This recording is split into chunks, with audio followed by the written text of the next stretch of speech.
Welcome to Misteyre Creations. I'm your host AJ, and today we're talking about the history of drag in theatre. Drag is a polarizing subject these days, but let's take a look at the history so you can learn for yourself. When we first thought to do this episode, we had expected it to be a one and done situation to support our friends in the 2S LGBTQIA+ community. We found, however, it to be a truly complex subject. It took us on a journey through all cultures and around the world. So this is a multi-part episode. In this part, I had the pleasure of talking to Tamara Burnett, my sister-in-law, and a music teacher who specializes in theatre. One note, however, in a segment I say UK and I should have said Britain. Sorry for the mistake. Please enjoy.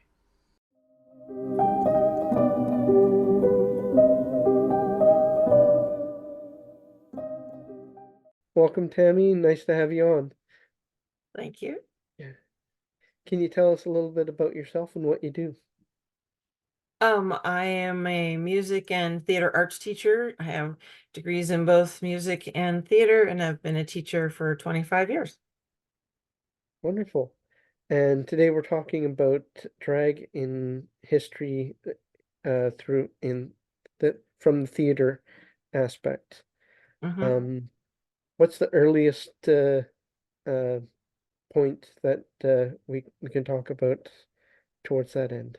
Well, ancient Greece, uh, Thespis was the god of theater, um, and men were the only ones who were allowed to do theater back then. Women were not allowed to because they were considered inferior to men. And so they did not want to sully the performances by having a woman be part of it. And so the men played all the roles. Well, that's compared to the modern day, that's a little bit antiquated, but we're talking ancient Greece. Yes, but that stayed with theater for a very long time. Yeah, right up to almost modern day. Mm-hmm. So, going through history, is there any specific troops that in Roman times or Greek times that were talked about in history, or Not per se. I know that in ancient Greece they wore masks, um, and so that they could become different characters with the use of masks. But I wouldn't say that they had troops that I know of per se. Really, that a lot of that started in the Elizabethan time period around Shakespeare's time. okay. Moving on to later periods, what varieties of shows would they do? Do you know anything about that? In ancient Greece, Yeah. yeah, they had comedies and they had tragedies. There were a couple of like really famous Greek playwrights, Euripides, Sophocles. There's one more, but I can't remember the other one, like of main ones that were known for writing their comedies and tragedies. But comedies are a lot of what like I've studied with my students, because when I taught middle school theater, which is mostly what I did, it just seemed like they could relate more to the comedies than the serious ones. Yeah. Now, the idea of comedy is kind of different in ancient times to the modern day. The like comedy would what we consider comedy today is ha ha ha, funny jokes and slapstick, but back then it would have been a little bit more dramatic in Yeah. output. It's but they still found a way to make audiences, laugh. Like there's a play called Lysistrata or Lysistrata. Take your pick on the pronunciation. I've heard both.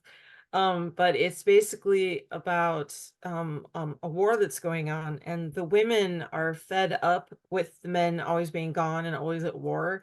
And so they're withholding personal relations between themselves and their husbands until it gets like till the war gets settled because they're tired of it. Okay. That was written Uh, in the Greek times. So well, that's one way to stop men from fighting each other.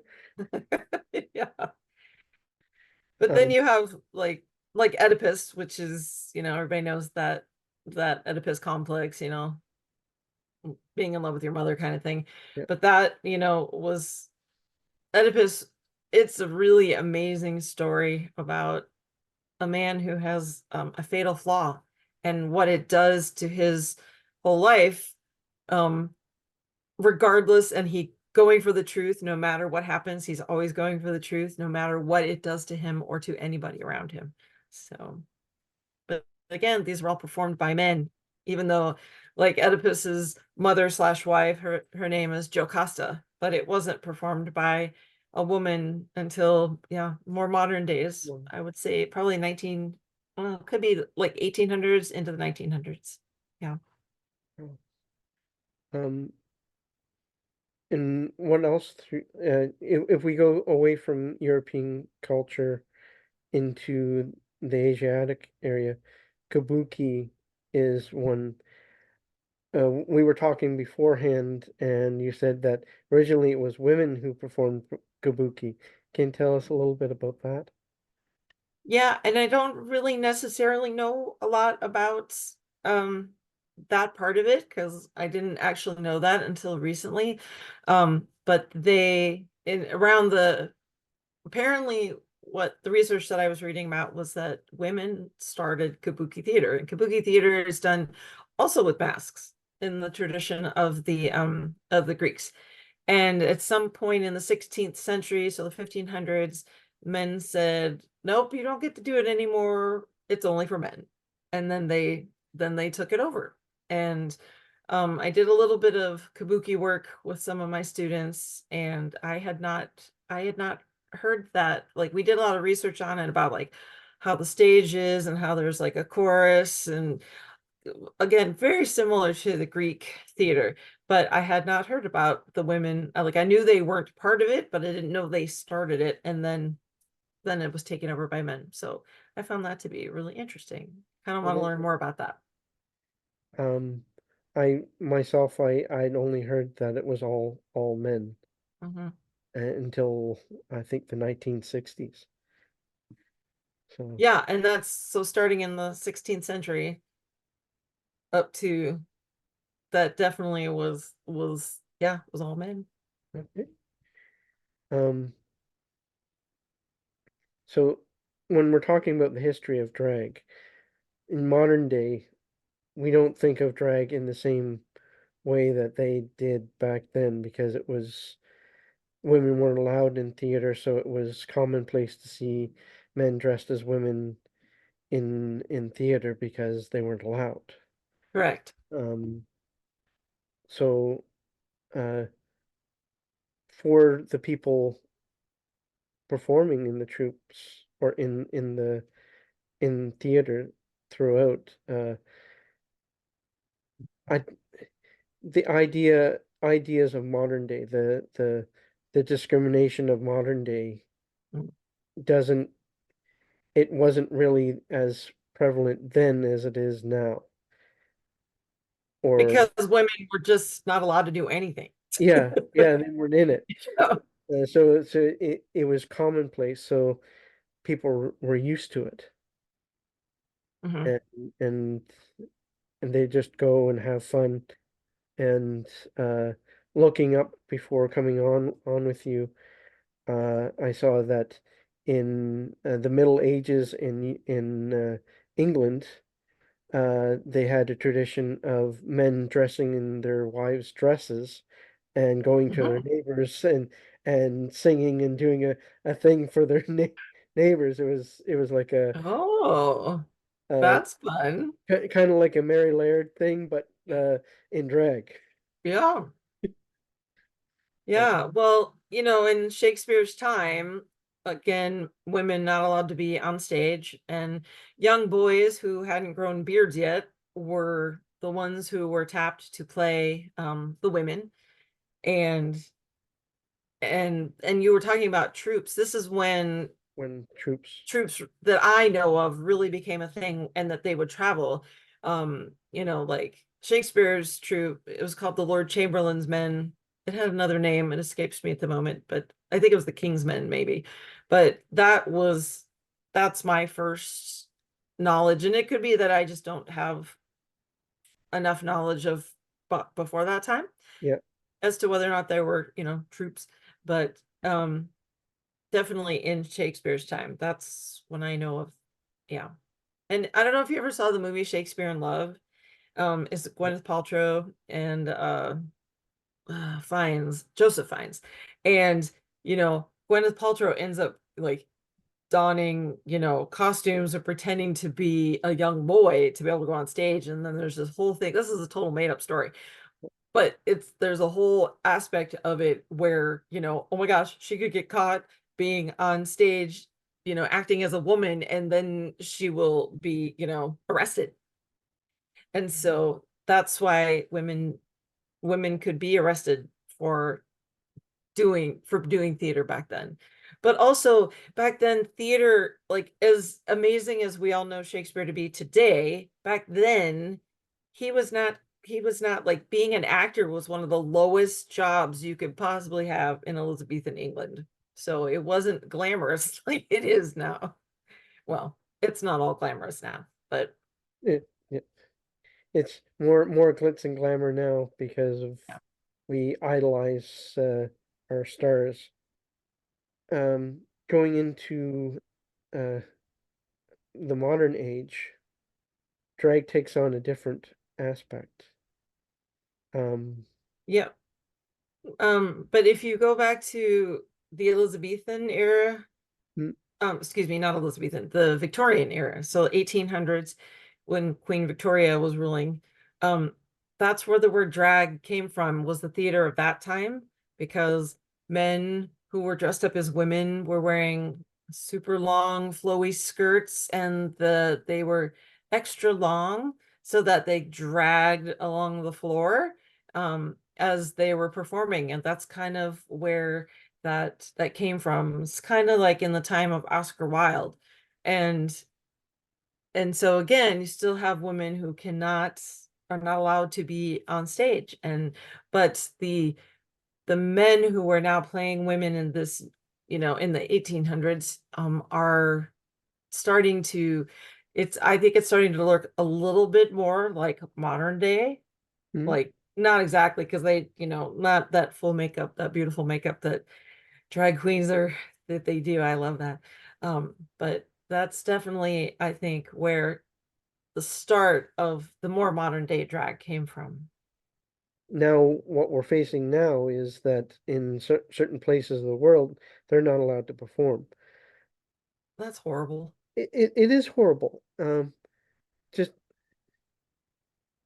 the the thing is, if way back then, in Roman times or Greek times, women weren't allowed to work in theater, why now is it reversed? There's a lot of messed up politicians in this world that I think are making it so much more difficult for people to be who they are. Yeah.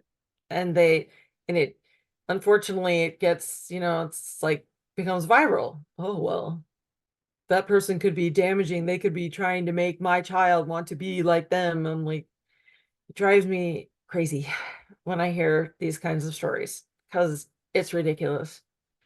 I'm a theater teacher. I've had so many kids in my programs that were gay. And I'm a teacher who they would come to, and they would talk to me and say, sometimes, like, they would just tell me, hey, I just want you to know that, I'm gay. And I'm like, thank you for sharing that with me.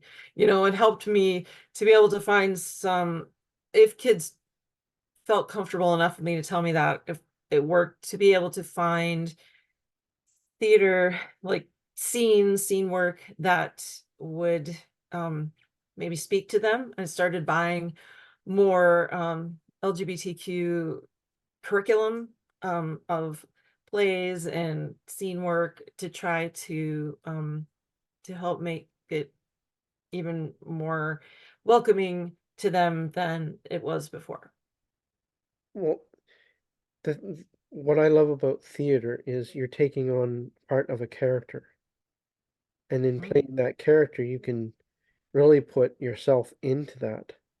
And when you do that for a child who's trying to figure out who they are, and they're in that liminal space of being LGBTQ, or neurodivergent, or any struggle that they may have, and they're able to put that into that character, it validates them. It allows them to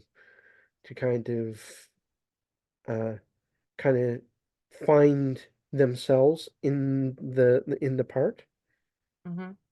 Has any student come to you kind of and told you how playing those parts that you were able to get them, how that affected them?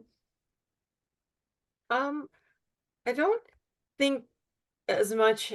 I think I heard more about, like, before I started finding that stuff, when kids would say, I this part doesn't resonate with me. I don't think I can do it. And when kids are in middle school and they're new to doing theater, like, you want to try and kind of meet them where they are. And so, like, I started buying some books that had non-binary, like, monologues in them or scenes. And so, because I started having more students who presented that way, and so I don't know if they necessarily, I don't think anybody necessarily specifically said, thank you for finding me this kind of scene work to do. But at the end of every school year, we would always do a reflection circle. And kids, by the time we got through a whole year of it, and I had sixth, seventh, and eighth graders in there, like, by the time we got to the end of a school year, the kids in the friendship circles, well, kind of like a reflection circle, but I call it a friendship circle because so many of them became friends. They didn't know each other before they took my class, especially because it's mixed, sixth, seventh, and eighth grade. And they would say, like, how wonderful it was to be in this class, how it was a safe place to be, that they felt free to be themselves, and that they were really happy to have made new friends. And they thanked me for having this open, safe place for them to be, so that they could be who they wanted, who they were. Mm. That has to be rewarding to have that kind of feedback that you gave them Validation. validation. Yeah. Yeah. Um, Yeah. And I'm not teaching theater right now because I'm only doing music and I really miss it. do you think you'll ever So, go back to it? yeah. Yeah. It's just with the COVID years, there were difficulties with teaching during those years, even like after we got back, we're doing a hybrid kind of thing. And so I took a little time off, and my first job back is doing elementary music now. And so, um, but hopefully I will be looking for more opportunities with the theater as well. Going back the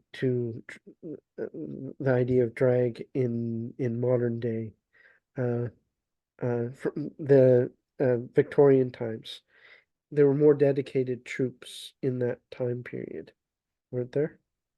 Yeah, and I think not necessarily troops, but theaters, The, like, because the West End, I feel like because, like, you have a theater there called the Old Vic, then there's a New Vic, but I yeah, feel like the Old Vic is after, like, I'm not totally sure about this, but I feel like it started somewhere in the 1800s. Like, theater companies would have actual locations yeah. instead of going around.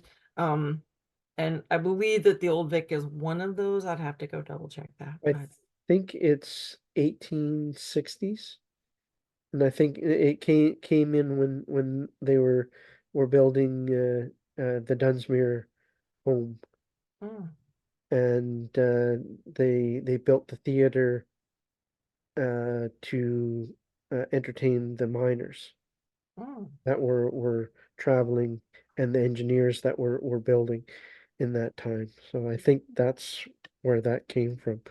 So it is the later Victorian times. Mm-hmm. Um, so talking about drag in modern day, Mm-hmm. um, it's become like we've said a very the artistry that goes into this is phenomenal. Uh, in researching this, did you find anything surprising? Um, I I was trying to figure out when exactly it became, you know, a a more important or more a part of the LGBTQ community, and it kind of ramped up after 1969 and Stonewall, and and so I thought that was really interesting because there it became a like a refuge for for people to be able to express themselves, to have this whatever it means to them, like, and in 1969 versus 2024, even that is a huge difference now, that we have not just LGBT. Well, even back then I don't think we had, it was just lesbian, gay, bisexual, and like now we have, there's so much more that it encompasses with transgender and non-binary and pansexual. There's just so many different things that have come to light, but I think that drag was always a place for anybody who was, you know that felt, I don't know, in that LGBTQ, how they felt like that's where they belonged, that the drag kind of came along as a fun and a safe place for them to be able to be and to express themselves. Does that make sense? It makes sense. Like It's like a long-winded way around. yeah. Uh, well, in performing, it's freeing because it's not just the LGBTQ uh, community that gets involved in it. When they do a performance, they're performing to the public, Mhm. and uh, like this past summer, Sarah, my your sister, Yep, my wife, went to Pride for the first time, she did. and she was she has a video of her dancing and singing uh and she said it was the most uplifting and wonderful feeling. Like she could feel the love, is what she described it as. Hmm. And when you go to a drag performance, that same atmosphere kind of comes into it. Yeah, I was really lucky. The year that I took a sabbatical from work in 2019, I ended up in Spain in that summer and at the end of June, and I was in Barcelona in time to be able to see their Pride Parade. It was amazing. I just that it because I've been to the ones here in Seattle and they're also amazing, but there was something, I don't know, just like, I don't know, being in a different part of the world outside of, America, it just, I don't know, it seems so special to me to be able to experience that. And and just, it was very, very, very, very warm. It was like 93 degrees, and they handed out rainbow fans. And I still have one somewhere. I know I have it somewhere in my office. Oh, But yeah. And like I've been to drag brunches. I saw one in Las Vegas once, and there's a place here in Seattle called Julia's that used to do drag brunches. I'm not sure if they still do it, but actually, you were talking about Trixie, and I thought it was interesting because most drag shows that at least that I've seen so far, have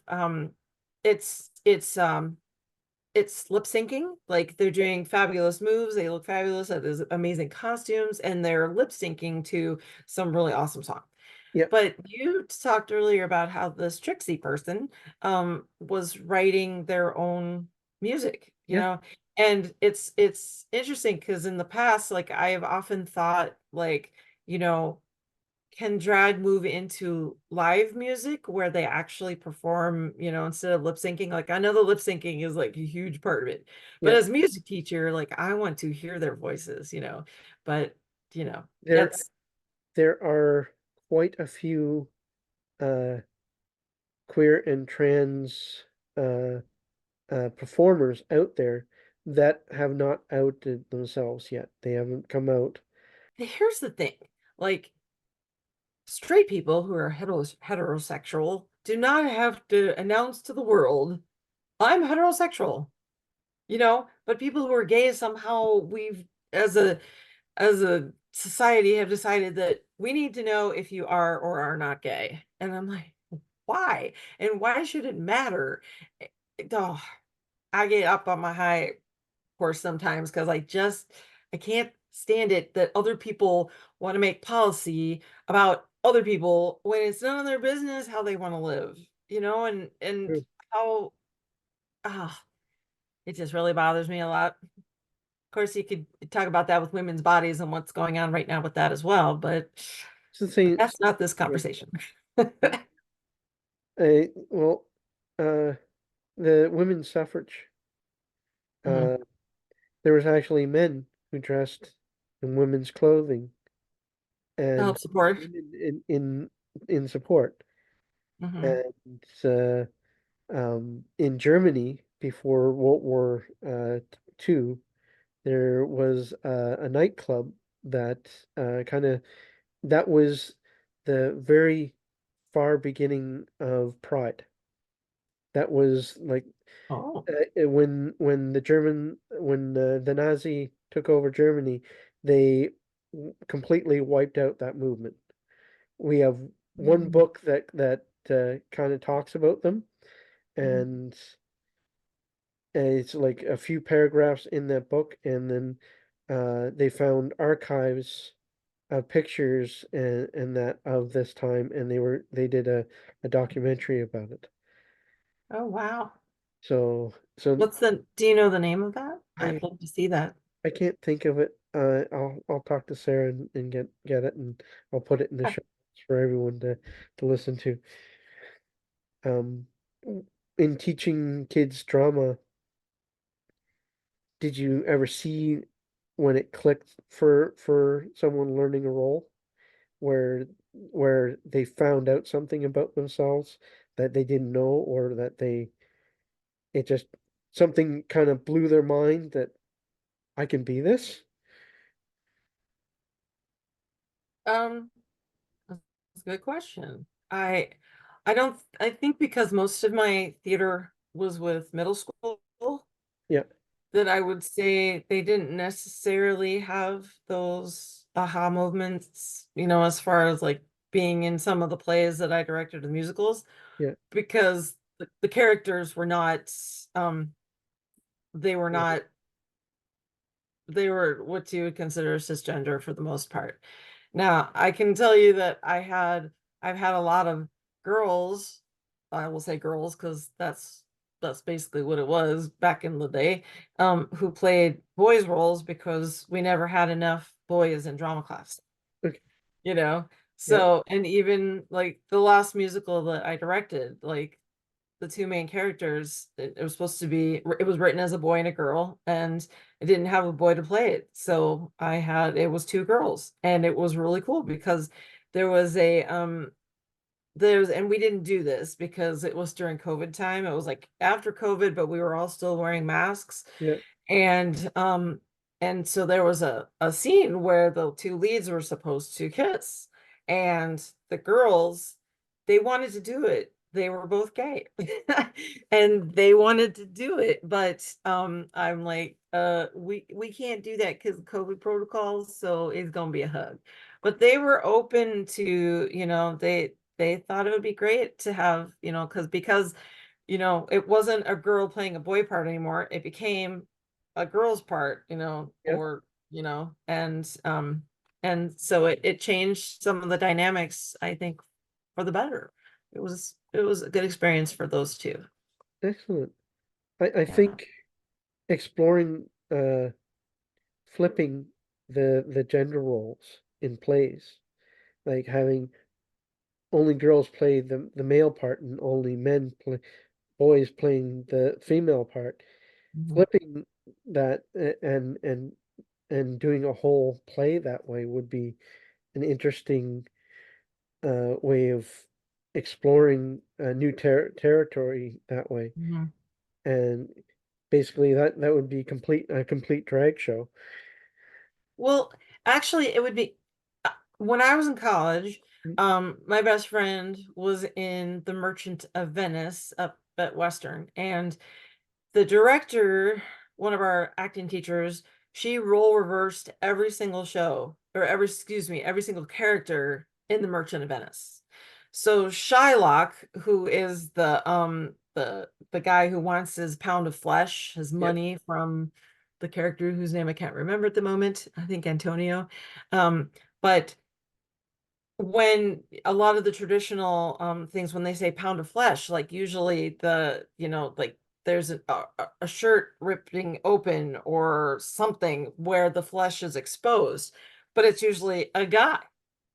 And so my friend who was doing it, she actually bared like her breast as in this production to get that pound of flesh, like to have that. And it was like, it was shocking and amazing all at the same time, Yep. especially because this is a person who is very private, and like, she is not one to wear low-cut things and show off her body. She's just a more reserved person. Yep. But when she got into that character and then she did that, it was amazing.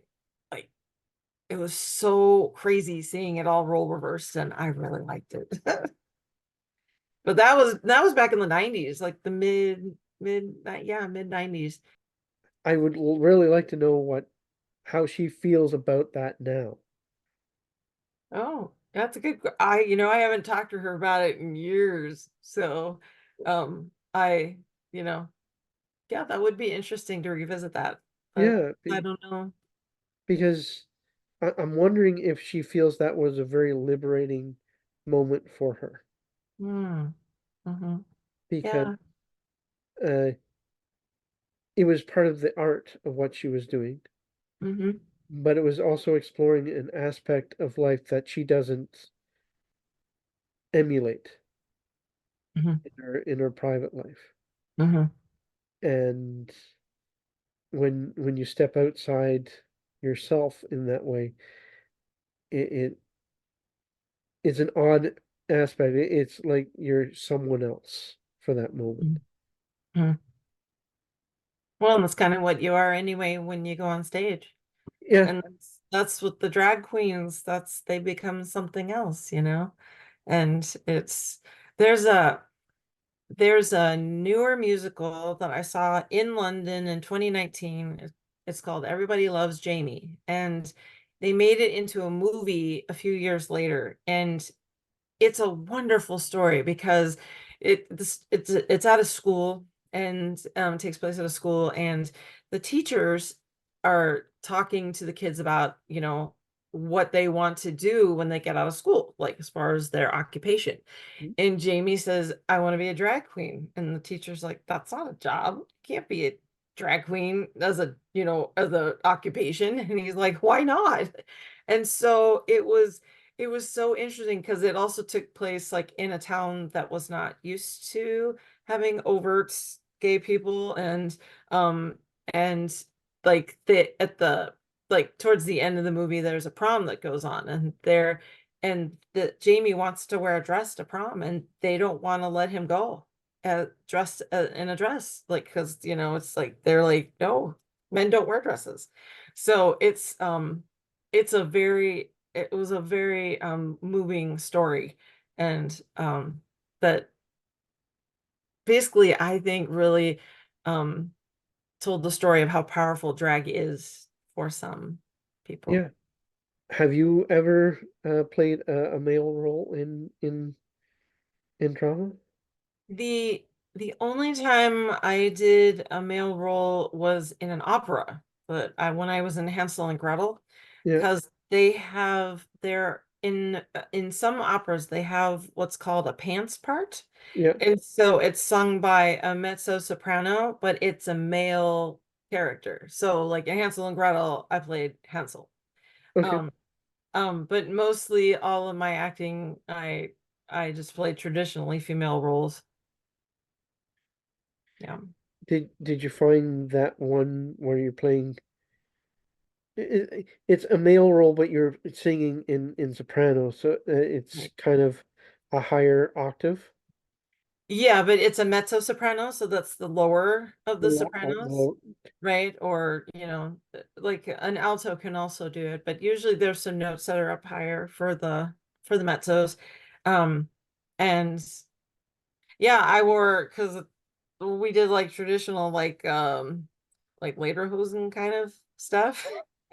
And so I was wearing that, and my partner was that played Gretel was wearing like fluffy dress, and so we were doing this traditional Bavarian style costuming when we did this, and we didn't do the whole opera, we just did part of it. yeah. But I liked singing this role, like lyrically, vocally, it was really great for my range. I had a little trouble accepting being like, a quote unquote male character, only because I am somewhat endowed on the top of me, so like it was hard to escape my physicality Yeah. of, becoming a male role. Yeah. Um, but I still really enjoyed it. So, What would you like to see in plays and whatnot coming? well, I want people to be able to be free to explore, what what interests them. And I like I was gonna say earlier, I had really great fortune of seeing a play, the musical Some Like It Hot, in New York, and last year. And it was based on the original movie with Jack Lemmon and Tony Curtis. And the premise was that these two guys are in trouble, so they dress up as women to get away. In the remade version of it, J. Harrison Gee plays, he's a non-binary actor who plays, and I said he, I'm not sure if it's a he or they, but I know he's non-binary, they are non-binary, sorry. And over the course of that character that Jay plays, starts as a man, gets dressed up as a woman to get away from the bad stuff, and then starts to find that instead of being comfortable in men's clothes, that he becomes more comfortable in women's clothes, and being and acting like a woman, and his character's name changes to Daphne. And it's just a beautiful show.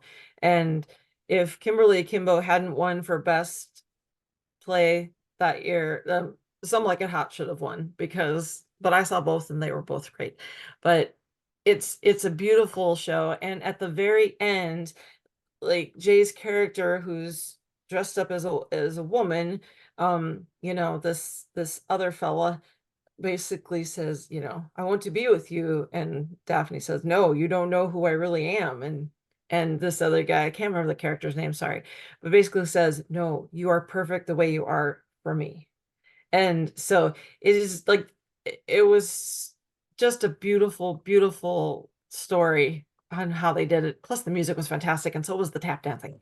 But I think more stories like that show like the positive nature of of what drag can do for people, or does for people, like Kinky Boots is another musical that dealt with stuff like that. And I also got to see that show, and it was amazing.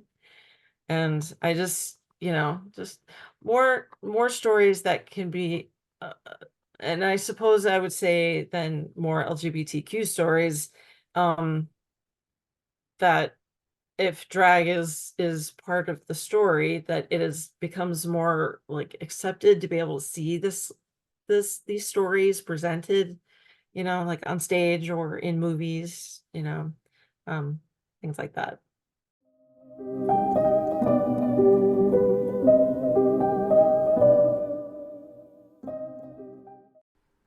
In talking to Tamara about drag in theater, we found out about the struggles of teachers and students trying to play roles which require them to dig deep and work hard. It helped them to learn about their craft and themselves. Tamara talked about how theater helped the students build friendships and learn about each other in ways only the theater could provide. Thank you, Tamara, for coming on with us and sharing your experiences and understanding. I hope you all had fun and learned about what drag is and how it's changed the world. I have many links for you in the notes, so please follow them and learn more about drag. It's a beautiful art form which must not be oppressed by idiot politicians with skewed point of views. It takes a strong person to do what people in drag do, so we must support them in these times. Thank you all for joining us. Please like, follow, and subscribe on whatever platform you're following us on.